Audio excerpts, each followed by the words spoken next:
All right, today I'm gonna do a testimony about how I had plans, but God had other plans. And I'm doing this testimony because I know there's many people out there, not with just this industry I was in, but in general, who are trying to figure it out, right? We live in a society where they say you gotta grind, you gotta get it, you gotta go hard.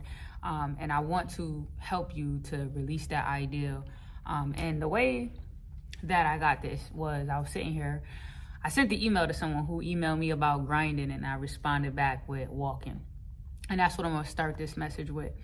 In the world, they tell you to grind, they tell you to run, they tell you to chase success, millions, billions, right? But in the word of God, it says to walk with Christ, right? And I think that's so funny because so many times people get on that hamster wheel, they're running. And I've been on the hamster wheel, meaning you got to wake up in the morning, you got to chase the money. I'm not saying we don't got to work hard, but this is what society tells us. And God says that if you seek the kingdom, right? Meaning you just walk with Christ, all of those things will be given unto you. And so people get stuck on the speed instead of the intention. And that's what I want to talk about today. So about 4 or 5 years ago, when I look at my life and where I'm at today, it took a series of twists and turns, right? Let's say I was around 27 and I was really looking for more, right? All of my life, I like self-help books. I read a lot of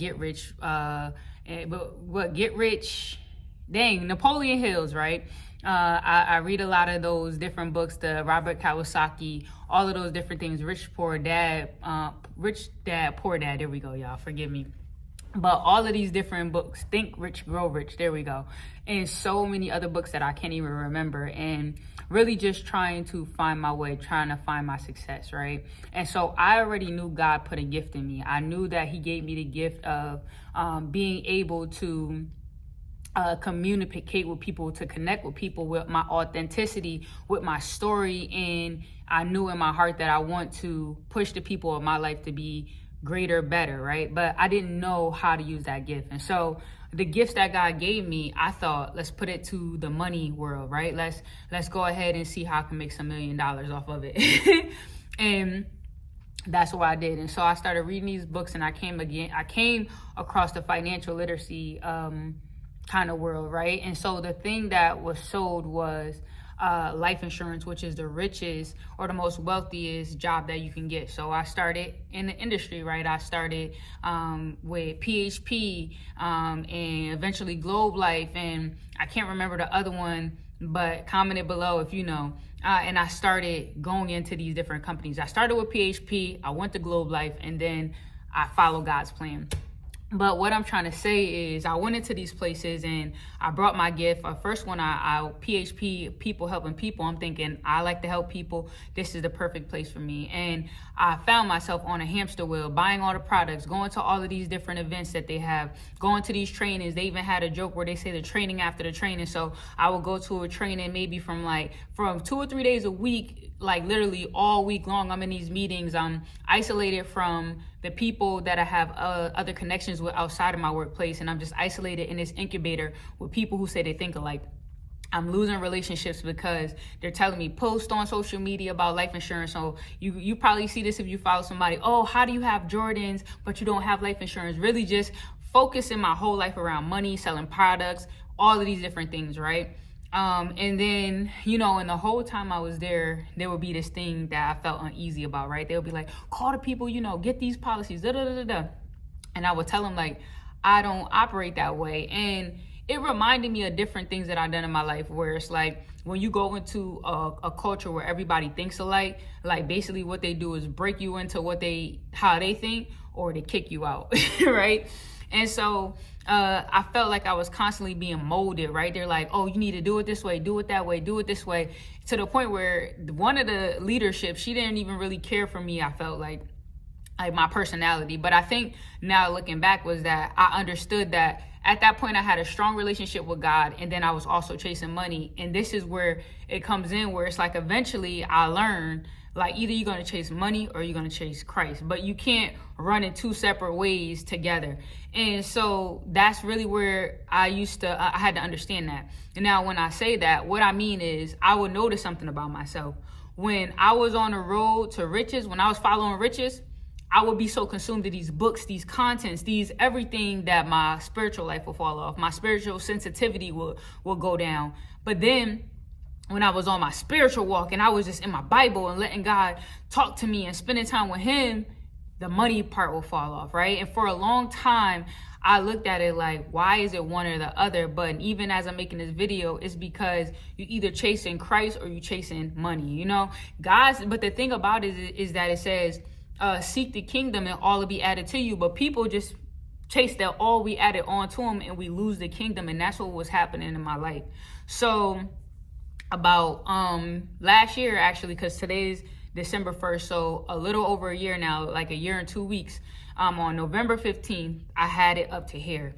At that point, a week before that, we had this thing where they were doing like 16-hour days, right? We would be on the phone from in the morning time all the way to nighttime, calling people, getting hung up on, trying to sell these policies, people cussing me out, all types of stuff, right? And I was like, there has to be more to life. There has to be more than life, right? To the point where I had left just a couple months ago. Before that, I was working in a good job at the Board of Education, getting paid well. Like, I was doing good, but then I left to chase. I was like, maybe I wasn't being successful in this money place because I wasn't fully committed. So I quit the last job and fully committed.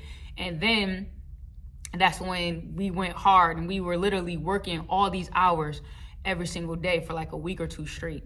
Right? And people were congratulating, they're clapping it up, people making it seem like, woo, big money, but I'm not really making no money, right? And eventually what happened was I started selling policies, right? I might have sold like 3 or 4 policies. And what happened was all the people who got the policies called back and quit. They canceled them. And I felt like that was God waking me up, like, showing me you can sell the policies, but this is not what I have for you. So I had to call my boss at the time. I had to tell her, like, listen, that's what I was gonna say. So it gets to that point where that's going on. After that week of training happened, I was so tired that I said, you know what, I'm fit. I thought it was my environment. I thought it was me living with my dad, just needing more space. And to a certain point, it was. I just was outgrowing everything. I was outgrowing my space, my job, my life, just the version of me of what was at that time. So I get in the car. I was like, you know what, I'm gonna travel to Wisconsin. I got my sweatshirt on today, and I'm not leaving until I find an apartment. And I started seeking for apartments, right? I'm looking. Eventually, I find an apartment and I sign for it.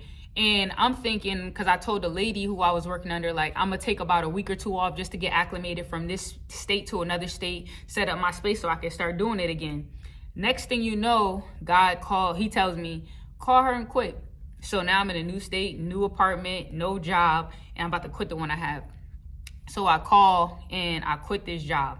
And literally a weight fell off my shoulder. But also, this was a season where I grew in faith. So I literally had no job that was November. So let's say December, January, February, March, April, May. That was 6 months with no job. But I will tell you, I felt so fulfilled. I had money in my bank accounts, and so I was able to pay up until a certain point. And then at that point, I didn't have no more money left. So the end of April gets here, and I had a family event to go to, right? And I remember being like, oh, well, I don't want to go because I don't know what's going to happen next. That trip was literally, my mom had paid for me to fly, but that trip was literally going to determine if I came back to eviction notice or my stuff outside, or if I came back to a job. So the day before that I was supposed to get on that flight, I said, you know what, Lord, I'm going to just surrender it. I'm going to just give it to you. I don't know what's going to happen, but at least if I go back to Connecticut for this party, I can see my family members, and I'll deal with whatever when I get back. I get a call. There's a job interview. I take this job, and I've been good ever since. Today is a year later. I got a job. I did not lose my apartment. My car is okay. And I have purpose like never before. Now, there's still things I got to work on in life, but this has been such a blessing. And I want to say to anybody who's like, should I step out on faith? Or you feel like you on that hamster wheel, you feel like you chasing money, you feel like you trying to chase the things that the world say you should chase. Put a pause on it. Put a pause on it and go follow Christ, and all that will be gained unto you. Right now, I don't want to speak on it, but my life is even elevating more than I expected, faster than I expected. And I know that when you ask God to show you where to go, he will give you the direction beyond what your mind could have ever comprehended. And I'm excited to eventually share the things that God has allowed me to see, to experience, to learn along this journey. But I wanted to speak to someone today who's in like that financial space, and they're trying to figure out, or they're hearing everybody's making $1 million and they want to make $1 million. Let them people, hopefully those people don't go there either. Let them people chase money and chase Christ, and he will change your life. So y'all, that's my testimony about how God took me out of the rat race and put me onto his plan. Because I'll leave you with this. Jeremiah 29:11 says that God knows the plan that he has for your life. It's good plans. It's to prosper you and not to harm you, you know. And so trust in the Lord. I didn't say that completely right, but go look at it. 29:11, I've encapsulated basically what it means. But trust the Lord over what you can see. That is where the greatest miracles happen. That's where the greatest faith is grown. And God says that it's impossible to prove him without faith. So step out and impress God. I love y'all.